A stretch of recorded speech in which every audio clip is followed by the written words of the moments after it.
Bismillahirrahmanirrahim. Hal ata 'alal insani hinun minad dahri lam yakun syai'an madhkura.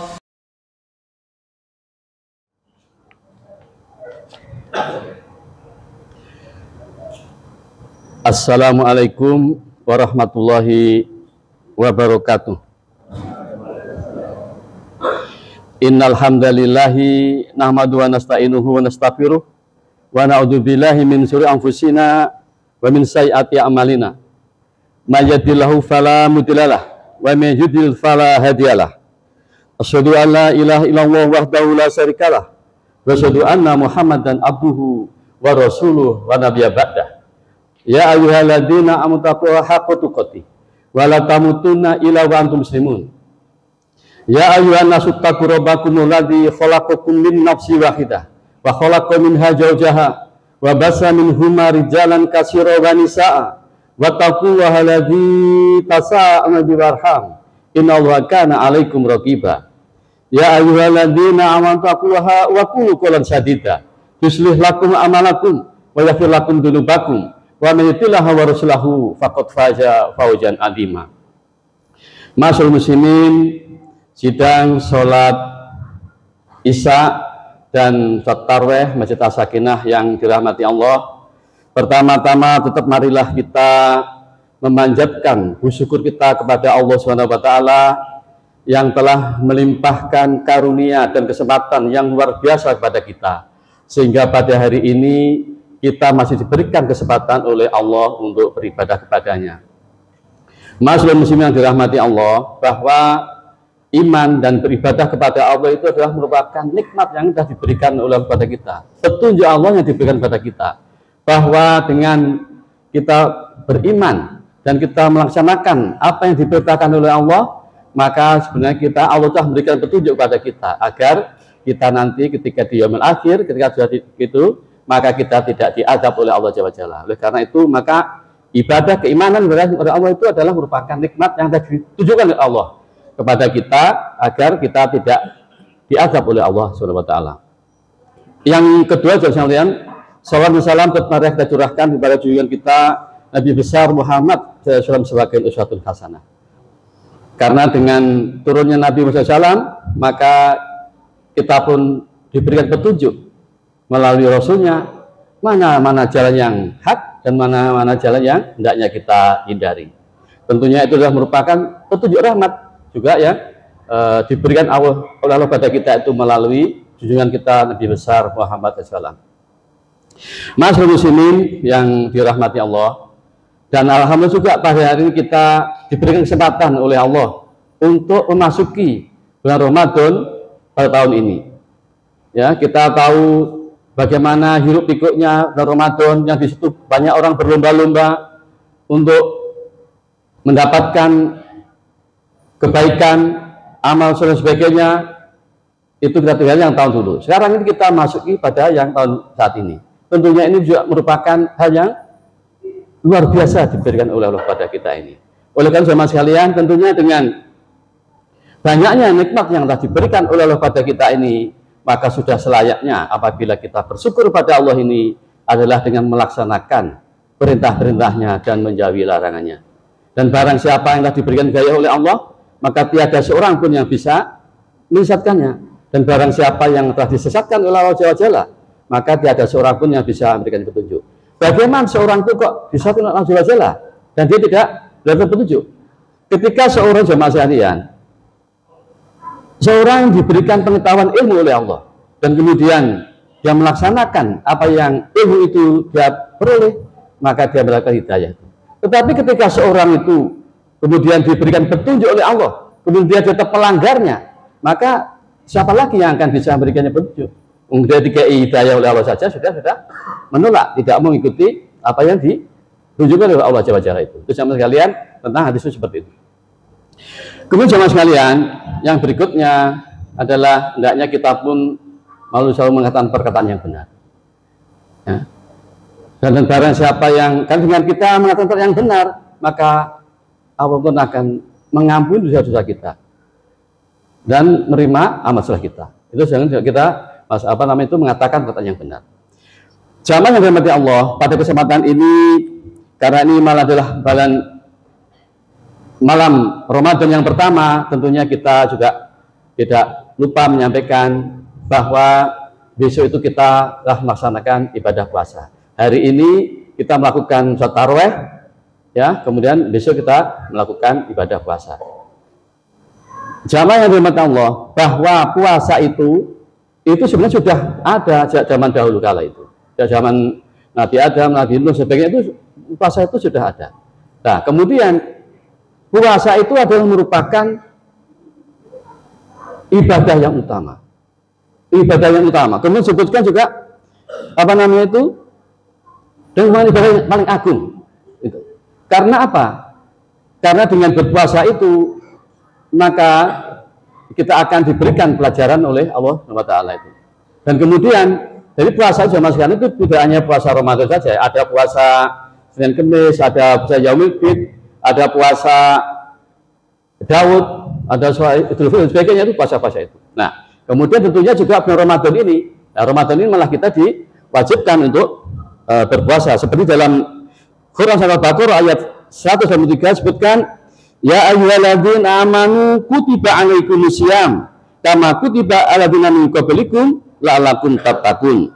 Hai orang yang beriman, diwajibkan atas kamu berpuasa sebagaimana diwajibkan atas orang-orang sebelum kamu agar kamu jadi orang yang bertakwa. Jamaah sekalian, memang diperintahkan. Jadi untuk yang beriman, karena kita sebagai mengaku sudah berikrar, bersyahadat bahwa kita sebagai orang beriman, maka kita wajib untuk melakukan puasa pada bulan Ramadan mulai besok yang kita lakukan itu. Nah, ini jamaah sekalian, dan juga bahwa berpuasa itu, ini saya kira semua sudah paham semua ini, tapi ini kita memang mengulang. Jadi memang agama itu ya kita mengulang sambil agar kita nanti diingatkan lagi. Karena bagian adalah agama itu adalah nasihat. Dan termasuk ini adalah kita nasihatkan bahwa besok itu kita berpuasa. Maka untuk berpuasa itu agar kita jadi orang yang bertakwa. Kemudian apa itu manfaat daripada bertakwa? Apa manfaat daripada berpuasa?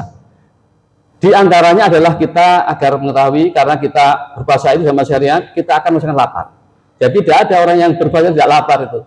Ya, semuanya baik lapar. Apalagi ketika biasanya itu kalau lapar itu mulai menginjak itu pada duhur itu mulai konjongan. Terus lapar sebagainya itu sampai perih itu. Tapi ketika sudah mulai asar, maka itu jadi tidak lapar. Nah, artinya bahwa ketika puasa itu kita menahan lapar itu adalah itu. Nah, kemudian dengan berpuasa kita pun juga belajar untuk tabah. Tabah ya apa? Wis wayahe makan kita berusaha untuk tidak makan. Maksudnya apa? Karena puasa kita tidak makan. Ya, dan kemudian kita juga bersabar. Jadi puasa itu mati bersabar kenapa? Kita lapar-lapar supaya kudune ini gak sabar kita makan. Tapi karena ada aturan bahwa puasa itu harus sampai pada maghrib, maka kita tahan itu sudah masuk bersabar. Jadi di antara bersabar itu kita menahan tadi itu, menahan diri juga itu ada bersabar. Nah, kemudian juga yang kalah pentingnya bahwa dalam rangka kita berpuasa jamaah sekalian, tentunya kita mengharapkan ridho daripada Allah Subhanahu wa taala. Jadi jangan sampai kita nanti berpuasa itu karena orang lain, karena saudara kita, karena kekasih kita, karena mertua kita dan sebagainya. Tapi tidak ada berpuasa itu kita karena Allah dan mencari ridho Allah Jalla Jalla. Nah, kemudian jemaah sekalian, berikutnya bahwa berpuasa itu adalah kita agar menjadi orang yang bertakwa. Saya kira nanti itu jangan akan mendapatkan itu banyak sekali nanti dari para penceramah. Dan kemudian yang sangat penting yang kami lakukan, saya sampaikan bahwa di dalam puasa itu ada namanya itu adab-adab puasa. Ya. Jadi kita berpuasa itu gak puasa karo pokoknya puasa gak anu, tapi adab-adab aturan tentang puasa yang harus kita lakukan.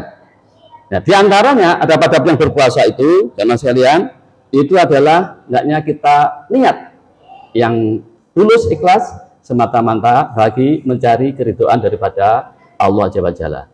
Puasa untuk niati.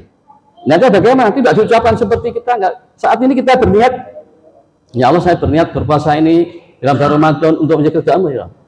Sekali niat itu sudah tersampaikan seterusnya itu. Jadi niatnya tidak setiap malam, itu tidak. Setiap malam mau sahur itu kita niat tidak. Tapi ya kita niat saat ini kita masuk bulan Ramadan, kita niat berpuasa Ramadan mencari keridhaan Allah Jalla. Jadi yang pertama adalah niat yang baik. Kemudian jamaah sekalian, yang berikutnya yaitu hendaknya bersahur. Jadi pertama niat sing keloro bersahur. Ya. Meskipun kita, Pak, aku ini kuat Pak masuk gak sahur Pak. Ya, karena kita masih muda sebagainya ini kuat.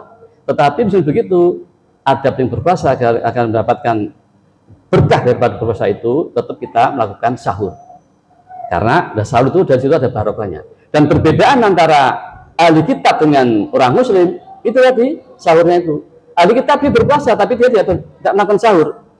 Orang muslim dia berpuasa tapi dia pun juga sahur, makan sahur. Nah, kemudian yang berikutnya makan sahur itu pun juga diakhirkan. Nah, jadi masuk ini kuat aku sahur jam 2 jam 1. Ya itu hendaknya itu tidak dilakukan. Sahurnya itu usahakan hampir mendekati waktu subuh itu. Terus kemudian apa sahurnya itu? Tidak sahur juga demikian, sahur juga akeh-akeh. Kalau misalnya cukup ya secukup saja, nggak usah berlebihan karena nanti kalau berlebihan harus sholat subuh abot, ya pakaian sahur subuh asarasen gitu. Nah, itu minimal sebagai air itu juga masuk sahur. Nah, kemudian jadi cukup dengan minum air atau kalau misalnya kita kuat itu air atau dengan satu kurma, biji kurma itu juga diperbolehkan. Nah, kemudian jemaah sekalian setelah kita tidak berlebihan dalam makan sahur, maka ketika berpuasa hendaknya menjaga anggota tubuh kita itu. Jadi agar kita tidak melakukan kegiatan-kegiatan yang menyebabkan berkurangnya pahala puasa kita itu. Kemudian kita juga sabar dan tidak berbuat jahat. Karena ada ini orang yang berpuasa itu dia sini wis ganggu koncone, golek apa koncone sana disenggol supaya sakit hatinya dan sebagainya. Maka itu puasa ini itu dihindarkan, ya. Jadi berbuat jahat kemudian melakukan hal yang menyakiti saudara kita, maka adanya itu kita tinggalkan. Kemudian juga kita juga hendaknya menjaga lisan kita. Ojo poso ngrasani to. Gak poso gak ngrasani, lu poso malah ngrasani. Nah itu, ini karena ketemu enak itu. Nah makanya itu, maka kita jaga lisan kita itu, dan karena dalam Ramadan itu, puasa Ramadan itu kegiatan amal ibadah kita itu ditingkatkan pahalanya Allah, maka pergunakan ini manfaatnya dengan sebaik-baiknya. Kemudian dengan berbuka dengan kurma dan menyegerakan berbuka itu. Ya, kita berpuasa lagi kita ketika waktu buka, nah cepet-cepet berbuka. Okay. Nah, kemudian juga demikian ketika berbuka pun juga jangan berlebihan. Jamaah yang dirahmati Allah, sudah demikian ketika kita berbuka itu, lek buka itu ojo dewe, ya bersama-sama gitu. Kemudian juga kita usahakan memberikan makanan berbuka kepada saudara-saudara kita tuh. Dulu sama sekalian itu ada di suatu tempat itu dalam rangka mereka itu meningkatkan pahalanya itu. Karena ketika seorang itu memberikan buka pada orang yang berpuasa, maka orang itu akan mendapatkan pahala seperti orang berpuasa itu tanpa mengurangi pahala yang berpuasa itu. Lah ada yang mereka berlomba-lomba, dan aku tak kayak sama tak kayak itu yo, sampai akan gunaku sampai tak itu. Nah, akhirnya dia mendapatkan pahala seperti itu. Ini sama sekali jadi lekanya berpuasa, dan kemudian dalam berpuasa itu juga akan meningkatkan rasa solidaritas kepada teman-teman kita, karena kita saling memberi, saling mengasihi. Nah, kemudian sama sekalian, kemudian yang berikutnya bahwa puasa sekali lagi pada kesempatan bulan Ramadan ini, puasa ini mari kita manfaatkan sebaik-baik mungkin untuk berlomba-lomba mencari pahala insya Allah Subhanahu wa taala dan mencari keridhaannya. Itu sama sekalian sedikit yang kami sampaikan. Semoga ini ada manfaatnya khususnya pada saya dan umumnya pada jamaah sekalian. Sekali lagi, puasa Ramadan ini mari kita manfaatkan sebaik-baik mungkin. Kita perbanyak amal kita, dari sholat kita, tadarus kita, zikir kita, sedekah kita dan sebagainya kita tingkatkan, dan nanti ketika kita lepas dari Ramadan ini kita menjadi orang-orang yang bertakwa dan Allah mengampuni dosa-dosa kita, sehingga kita lepas dari Ramadan maka kita seperti bayi yang baru lahir karena dosa-dosa kita dihapus oleh Allah Subhanahu wa taala. Demikian, mohon maaf. Assalamualaikum warahmatullahi wabarakatuh.